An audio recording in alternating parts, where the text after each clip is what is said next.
dirbtinį intelektą pasitelkia ne tik tai geriečiai, bet ir blogiečiai.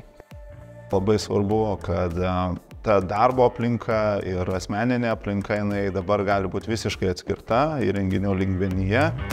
Labai netrukus visi sužinos apie Galaxy AI ar apie dirbtinio intelekto sprendimą, kuris padės jau įrenginio lygmenyje optimizuoti veiklą. Pasaulis laukia to tokio bendrinio dirbtinio intelekto, kuris pajėgus sujungti į prasmingą kažkokią seką daug veiksmų.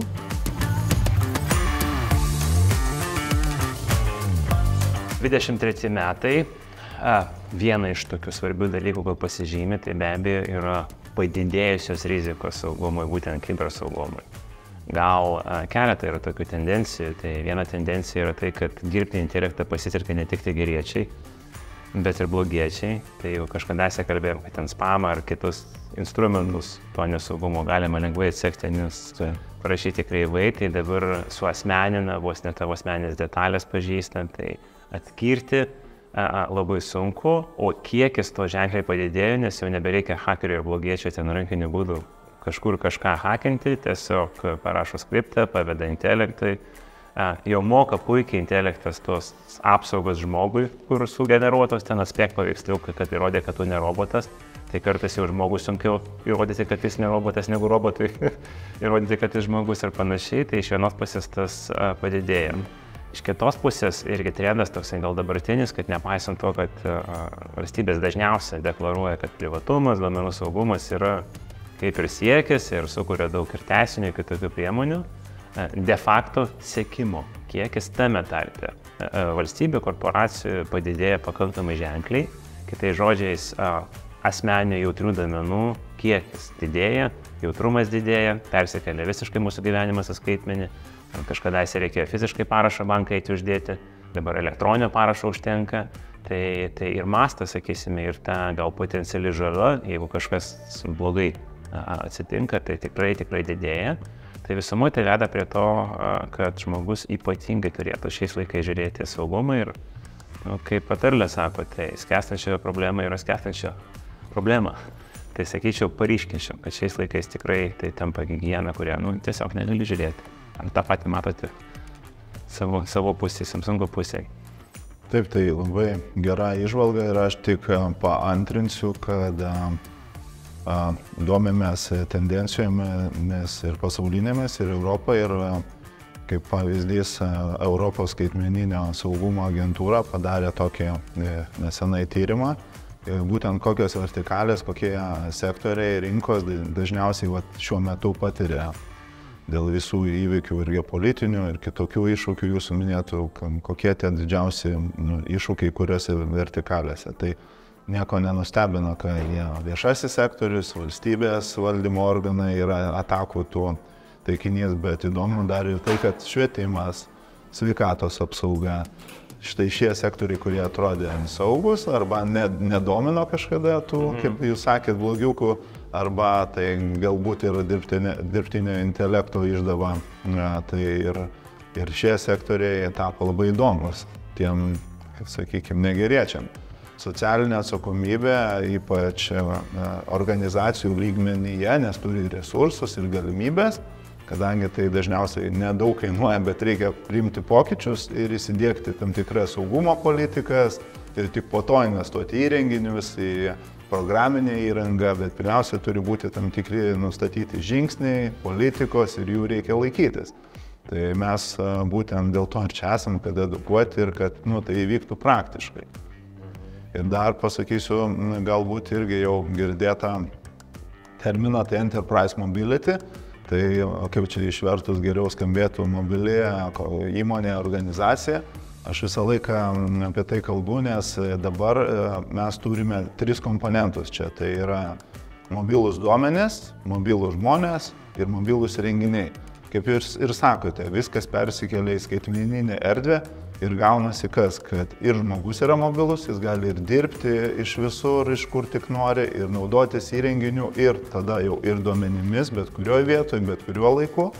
Ir tada gaunasi to korporacijų, organizacijos, smulkio verslo atstovas, įmonė maža, jinai yra visiškai mobili, judri ir su tuo susiję tie iššūkiai, kad tu esi pasiekiamas bet kur, bet kam, gali nuskaityti kažkokią būnant kitur kamerą, ką tu šiuo metu naršai savo internetiniam banke ir reikia žinoti tuos tiesiog saugumo kriterijus, kaip elgtis.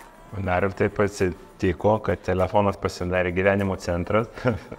Tai spėjau ir lūkesčiai, ir reikalavimai, spėjau požiūrės į būtent telefono saugumo tapo tikrai labai svarbus aspektas.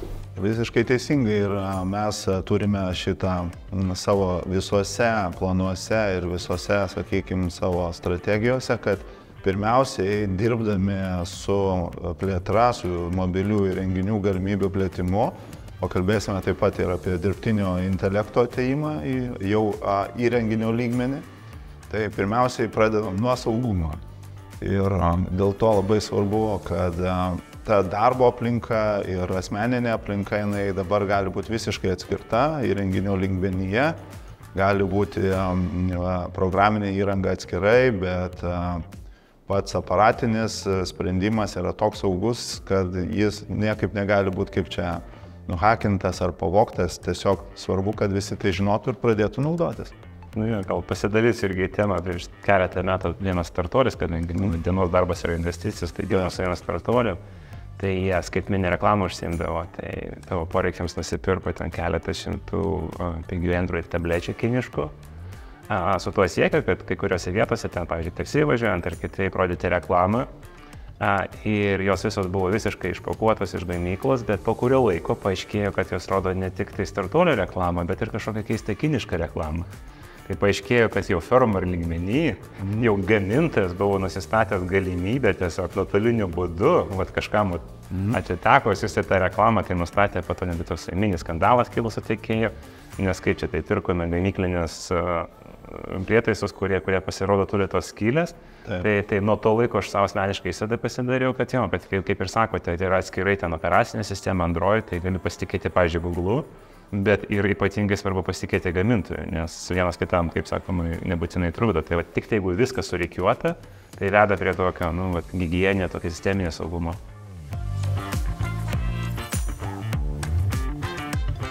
Ta higiena prasideda, aišku, nuo bazinių dalykų, ten slaptažodžio apsauga, tada tai gali būti ir turi būti atnaujinimai, programinės įrangos ir kiti tie paprasčiausi žingsniai, ar ne, nesidalinimas savo asmeninė informacija, ypač socialinių tinklų nustatymai, aplikacijų nustatymai. Ir mes turim sprendimus, kurie patarė ir pagelbėja tam daryti ir sekančiuose įrenginiuose netgi tai darys dirbtinis intelektas.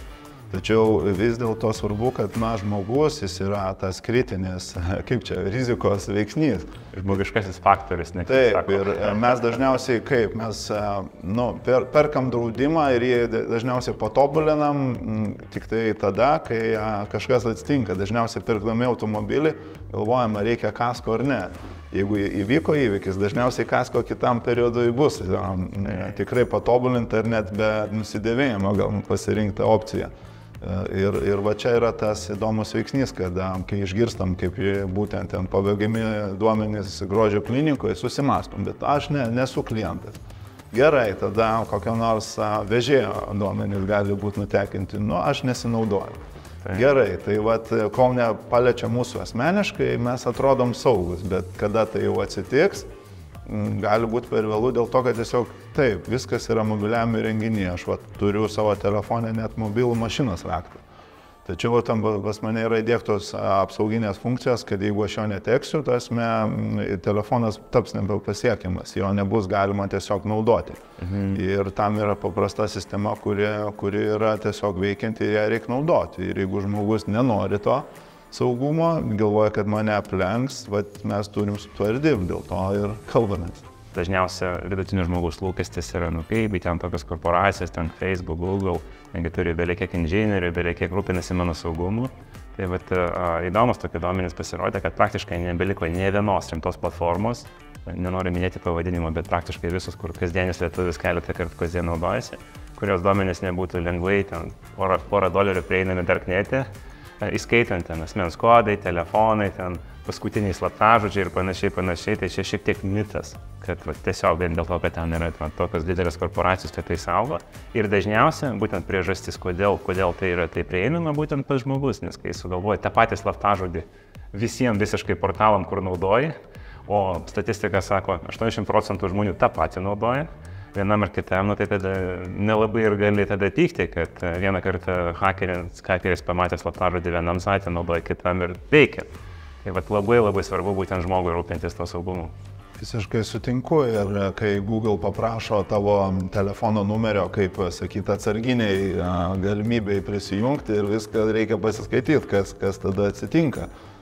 Iš kitos pusės, tie apsaugos lygiai yra įvairūs ir, pavyzdžiui, 2 žingsnių autentifikavimas galėtų truputį pagelbėti ir tos slaptažodžių tvarkyklės jos, prailgina, sakykime, tą laiką ir net sukelia nepatogumų ir didžiosiom tom socialinių tinklų ir kitom kompanijom žaidėjom, kurie nori daugiau duomenų pasiekti iš karto. Neįmanoma padaryti namo saugaus visiškai 100%, bet jis gali būti saugesnis už kaimyno namą. Ir tada didžiąją dalį vagių tiesiog nepasirinks tavo.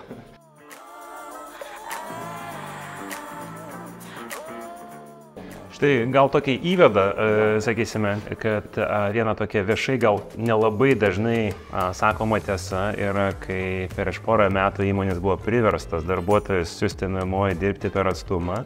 Tai visi kėlė vėliavą, kaip čia patogu, sekantis žingsnis, niekad nebegrįšime į ofisus, nes laisvė, nes visa kita. Tai buvo deklaruojamos tokios tiesos, ir jos atitiko realybę, nes realiai, kai karantinas, tai negali visų suburti. Bet mažai kas sakė, kad tas saugumo klausimas pasidarė iš tikrųjų labai jautrus, nes tas lygis saugumo, kurį žmogus turi namuose, kur Wi-Fi routerio pasvardas nepakeistas nuo gamyklinio, kur tą patį routerį naudoja vaikas žaidimų žaisti su pasauliu ir panašiai, kur... Naudodamasis tėvų paskyrą. Jo, ir kur tu turi bankę atėjęs į ofisą, kur yra ten keletą firewallų stovi, tai yra labai kitoks. Bet vėlgi, tuo metu tai buvo tokia, nelabai turim pasirinkimą, tai nelabai apie tai kalbame. Bet, kaip žinome, tas požiūris, kad dabar hibridinis darbas yra kaip ir siekis, tai atsiranda papildoma tokia, sakysime, niša, gal vienu metu ir sprendimų, bet tuo metu ir be abejo reikia ir žmonės edukuoti ir įmonės, kad aprūpinti ne tik tai darbo vietoj, bet ir kaip duoti tos, kaip sakote, nuotolinius instrumentus, kad atėjęs tėvas namoje, programuodamas, pavyzdžiui, banko kliento duomenų bazę, vis dėlto tie klientai taip pat saugiai jaustųsi, kad žinodami, kad ir jų duomenų bazė dirbama online. Tai man įdomu, greičiausiai pamatėte tą augimą tokio poreikio. Žinau, kad daug įmonių su to susidūrė, čia yra visiškai nauja niša, kurios gal ne visai tiek egzistavo, bet kiek žinau, turite tam sprendimų ir dirbate to klausimu. Taip, ir negaliu labai daug atskleisti detalių, bet jau labai netrukus visi sužinos apie Galaxy AI ar apie dirbtinio intelekto sprendimą, kuris padės jau įrenginio lygmenyje optimizuoti veiklą. Įrenginys taps ne tik saugus, bet ir taip pat dirbantis efektyviau. Ir va čia yra mūsų paskirtis, kad iš tikrųjų norim, kad viskas vyktų saugiai. Ir kai dažnai apie dirbtinį intelektą kalbama, kad jis pagreitins sprendimų priėmimą, kad duomenų ir informacijos kiekiai bus suvaldyti ir duomenų analizė taps lengvesnė ir tai suteiks labai didžiulės grėsmės rutininiam darbui, labai daug žmonių neteks jo.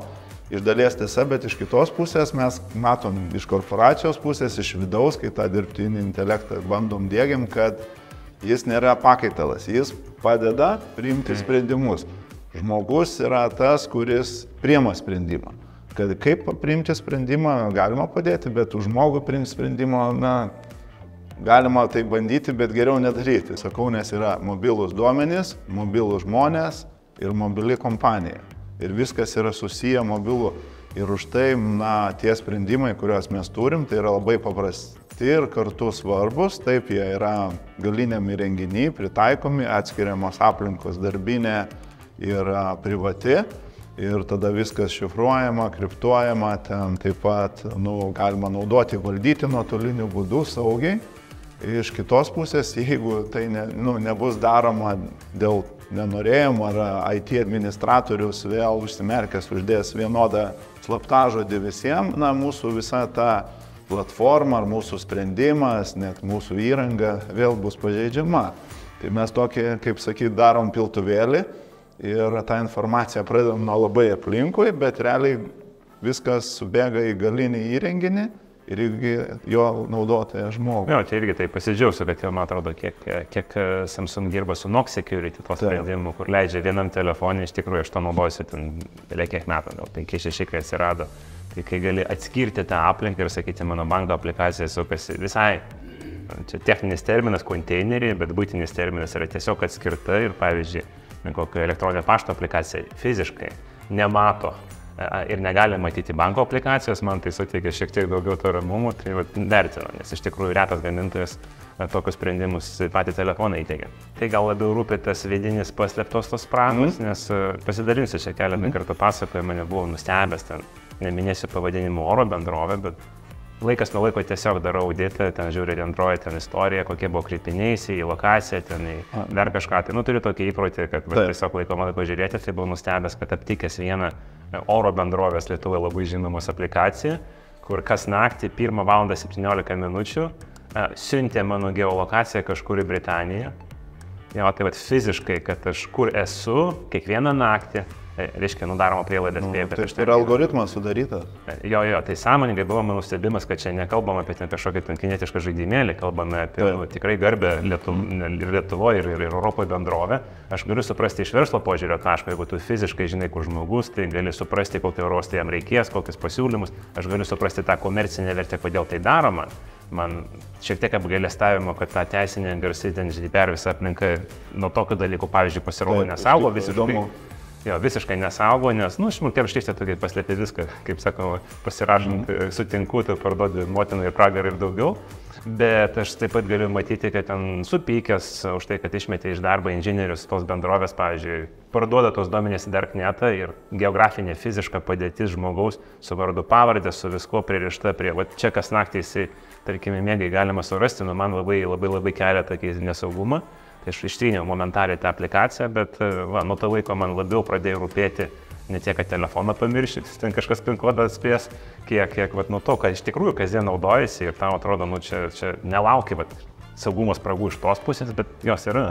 Tai tada padedi papildomai žiūrėti į tokius dalykus, kaip ten atskirti, kad viena aplikacija fiziškai, ten tarkime, uždrausti prieimą prie lokacijos, ten kaip tai išeina, ar fiziškai atskirti, kad banko aplikacija sukasi visiškai kitoje aplinkoje negu elektroninio pašto aplikacija, negu pavyzdžiui, tos oro bendrovės aplikacija ir panašiai. Čia aš pagalvoju irgi geras tikrai pavyzdys, bet jūsų sąmoningumo aukštas lygis, o mes turim kitą pavyzdį, labai daug, 100,000 renginių, pavyzdžiui, keliauja nuolatos su tam tikromis transporto priemonėmis, specializuotos transporto priemonėmis ir jeigu ten nebūtų būtent įdiegta minėta saugumo programa, tai vėlgi tai yra duomenys labai pasiekiami ir tie patys žmonės dirbantis, kurie gali tada atsidaryti bet kokią aplikaciją, suteikia prieigą ir, tiesiog atidaro duris, žinoti valstybinių lygmenių net tam tikras jautrias veiklas arba aplinką arba, tam tikrus duomenis net, nes, pavyzdžiui, kurie keliauja, ten kurjeriai,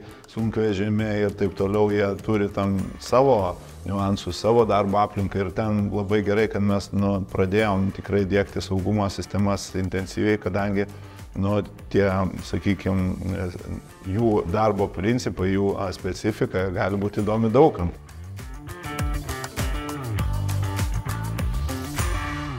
Pagalvoju metaforą, kad kažkada į telefoną žiūrėjai gal kaip į grožį, ten estetiką, buvo bazinė funkcija, skambink ir viskas. Dydis, ten svoris, ten grožį. Dabar, didelė dalim žiūri kaip į spyną, ta prasme, tu perki namams ar ten kažką tai tokio. Ar tokią geležinę, normalią, kur ten tikrai reikės padirbėti, tam hakeriui, kad kažką padirbėti, tai tokia funkcija nauja visiškai atsirado, irgi nematoma, visiškai nematoma. Tai visi laukia su tokiu nerimu, nes pasakėme, kad 23 metais pasaulyje pamatė dirbtinį intelektą tos pirmosios versijos, jos yra protingos, jos yra kūrybingos, jos yra viską žinančios. Dabar terminas, kurį naudoja dažniausia bendruomenė, tai yra AGI. Artificial General Intelligence, nes dabartinė versija iš esmės neišeina už tų ribų, to konteksto, to pokalbio, ką tu jas klausi. Paklausti, kaip apsisaugoti nuo hakerių ir tau labai gerą instrukciją išduos, bet ta versija nepajėgi, tarkime, paimti ir savo kopiją padaryti, sukurti fabriką, fiziškai pastatyti, tame fabrike pradėti save vėl gaminti ir panašiai. Tai yra laikoma, kad tos bendro supratimo, kitai žodžiais, turime labai siaurų specialistų daug, labai siaurų, bet tokio vieno holistinio supratimo dirbtinio intelekto, o kaip, tarkime, programą galėtų atidaryti kompą, parašyti e-mailą, kam tą rašyti e-mailą, kur adresatas, kaip panaudoti atsakymą, vėlgi, kaip fiziškai nupirkti objektą, kuriame fabriką robotams statysiu ir panašiai dar nepajėgi. Bet pagal labai daug, sakysime, pranešimų, kad ir ta pati žinoma kompanija OpenAI, kurie sukūrė ChatGPT ir daug kitų kompanijų skelbė, kad laboratorijose jau gimė tas AGI ir spekulacijų yra nuo viskas kitais metais užkariaus pasaulį, nes galės prieiti prie visų instrumentų ir siekti ir paskelbti bet kokius tikslus, mums žinomus ar nežinomus, mums pakeliu ar nepakeliu, mes ten esame tuose tiksluose, nesame. Tai kad pasaulis laukia to tokio bendrinio dirbtinio intelekto, kuris pajėgus sujungti į prasmingą kažkokią seką daug veiksmų. Aš tai techno-optimistas. Aš sakau, jo visada mes neišvengiamai, čia vadinu, sveiko augimo gal problemos, kai tu susidūri, kaip ir laukiniai vakarai kažkadaise. Savo tom aplinkybėm priminsiu, kad kai pradėjo gaminti automobilius Fordo gamyklą, dar 50 metų neegzistavo eismo taisyklių.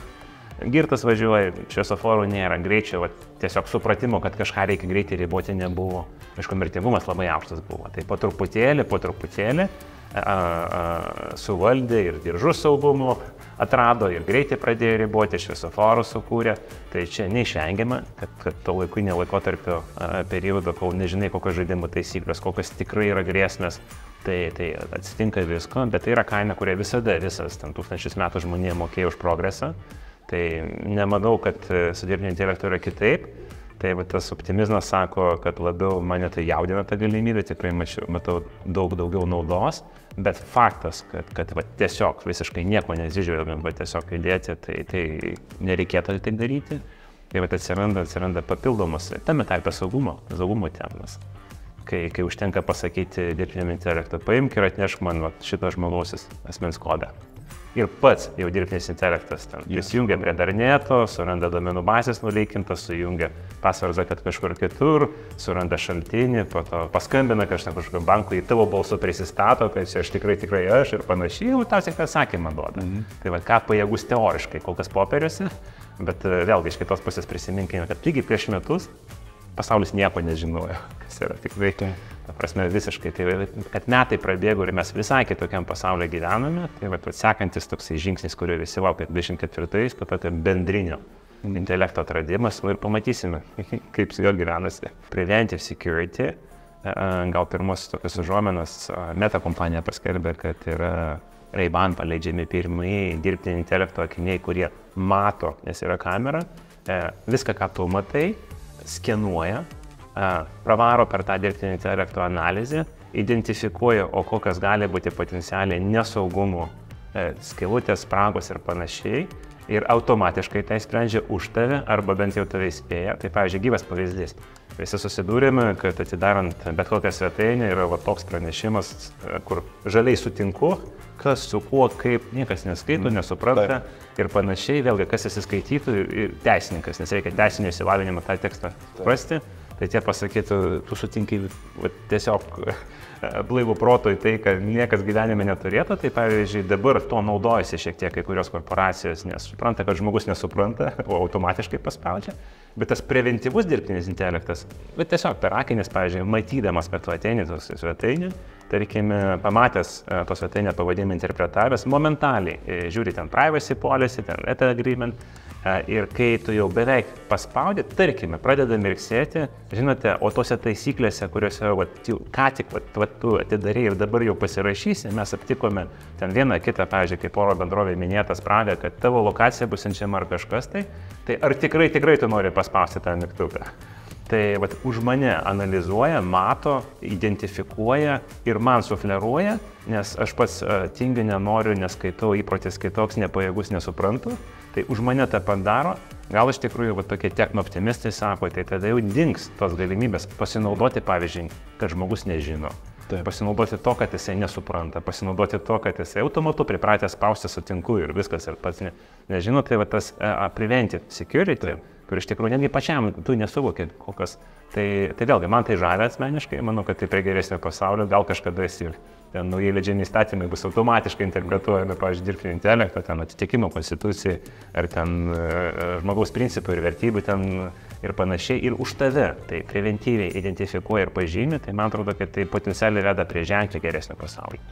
Jūs gerai pasakėt, identifikuoja ir vis dėlto būtų gerai, kad tą sprendimą galėtų priimti pats asmuo, kad jam pasufleruoja, suteikia informaciją, optimizuoja ir pateikia išvadą, o išvestis gali būti akiniai, telefono ekranas ar bet koks kitas virtualus įrenginys, bet būtų gerai, kad žmogus pats ar ne priimti galėtų sprendimą. Matyti, kažkoks balansas yra, nes kitaip pažiūrėjus, pro to sakinius, viskas visur būtų raudona. Galite pereiti į riziką, mygtuką paspausti riziką, tai tada nieko kito nedaryčiau, tik tai spaučiau ir vėl tada vertės netaptų, tai matyti, kad tas atspėjimas, o kur yra priimtina rizika, o kur yra nepriimtina, matyti ir tą pavesti tam pačiam intelektui.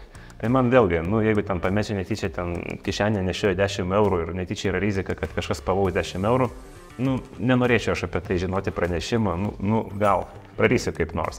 Bet jeigu kaina to nesaugumo yra fiziškas nesaugumas, ar ten prarandu pusės gyvenimo santaupos ir panašiai, tai tada aš tikrai norėčiau žinoti ir suprasti atvirom akim, ar eiti ar neiti tokį sandorį, pavyzdžiui, ten tų korporaciją.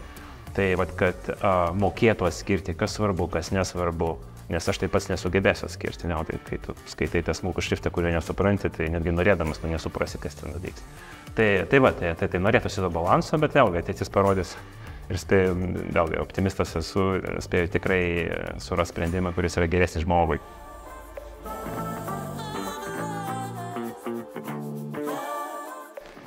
Yra daug, vėlgi, garsiai kalbamų tiesų, tyliai kalbamų tiesų, tai iš vienos pusės faktas, kad dirbtinis intelektas dramatiškai ženkliai kelia našumą. Kalbame jau apie, pavyzdžiui, pasidalinsiu tikrąją statistiką, kad kadangi kalbame apie labiausiai paliestas ne fizinės profesijas, vėlgi, ironija yra tame, kad ne kasininkai, ne vairuotojai labiausiai paliesti, o būtent balti kalinieriai, tai yra dizaineriai, copywriteriai, teisininkai ir panašiai. Tai tiesiog toksai nerašyta taisyklė, kad 24 darbdaviai iš darbuotojų laukia maždaug 3 kartus padidėjusių našumų, nes duodami visi instrumentai, pavyzdžiui, statistika sako, kad programuotojo darbo vietą gali 5 kartų pakelti našumą, nes 90% kodų jau rašo šiandien, jau dabar, ne 24-ais jau dirbtinis intelektas, o ne pas programuotojas ir panašiai. Tai tokie du trendai yra iš vienos pusės. Našumo rezervas per dirbtinį intelektą yra ypatingai aukštas, tą darbdaviai puikiai supranta. Tai pozityvus trendas, kad taip, tai įgalina atskirą kiekvieną žmogų realiai daryti, kurti ženkliai daugiau vertės, kalbame ne 10, ne 15%, kalbame kartais ar 10 kartų. Tai vėlgi, tai yra korporacijos pelnai, tai yra tas pats atlyginimas, nes jeigu tu padarai 5 kartų daugiau, tai galiausiai ir gausi 5 kartų daugiau, bet tokia tamsesnė šiek tiek medalo pusė yra ta, kad o tiek darbuotojų neprireiks. Ten, kur anksčiau dirbo 10 žmonių, gali dirbti gal ir vienas. Tai irgi matėme per 23 metus masinės atleidimų bangas, masinės. Sutapimas ar ne, bet daugiausia jų atėjo būtent iš didžiųjų tech korporacijų, tai kalbame apie tą patį Google, Facebook, Microsoft. Masinės bangos, mano žiniom, apie 200 000 žmonių buvo atleisti iš tech kompanijų Amerikoje, nes statistika yra prieinama 200 000 per metus. Palyginimui visa Lietuvos IT rinka vertinama apie 10 000 darbuotojų IT rinkoje. Tai tiesiog 20 kartų tiek, kiek Lietuvoje yra atleista. Ir ta vieša istorija yra apie tai, kad valstybė didina palūkanų normos, pinigai brangus, ekonomikai smėlis, piratinės lėšos brangios, šiaip lėšos brangios, kompanijos saugojasi, numato recesiją ir dėl to, bet neoficiali versija yra, kad jau dabar tą realiai pradeda naudoti, tai atlaisvina kažkiek žmonių nuo darbo, vėlgi norisi tikėti, kad jie suras geresnės darbo vietas, tai našumo didinimas, lūkestis, kad kiekvienas individas, bent jau tose profesijose, kurios yra labiausiai paliestos, tai yra kūrybinės, protinės, kad likę dirbs ženkliai daugiau, vėlgi visumoje.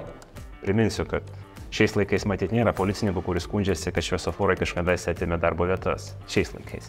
Bet tuo metu, kai jos įvedinėjo, Tai buvo ir profsąjungų ten protestai ir visa, kaip čia dabar ten robotukai kabės ir tą reguliatoriaus darbą atims, tai jau kur jis lygia. Tai čia visada, čia nėra sugalvota ir visada tai buvo kartu su technologijom, bet faktas, kad tai yra ta trumpalaikė, bet pakankamai gali būti skausminga to sveiko augimo problema, tai faktas. Ir va, kaip verslai tą išspręs, tai matyt bus matys.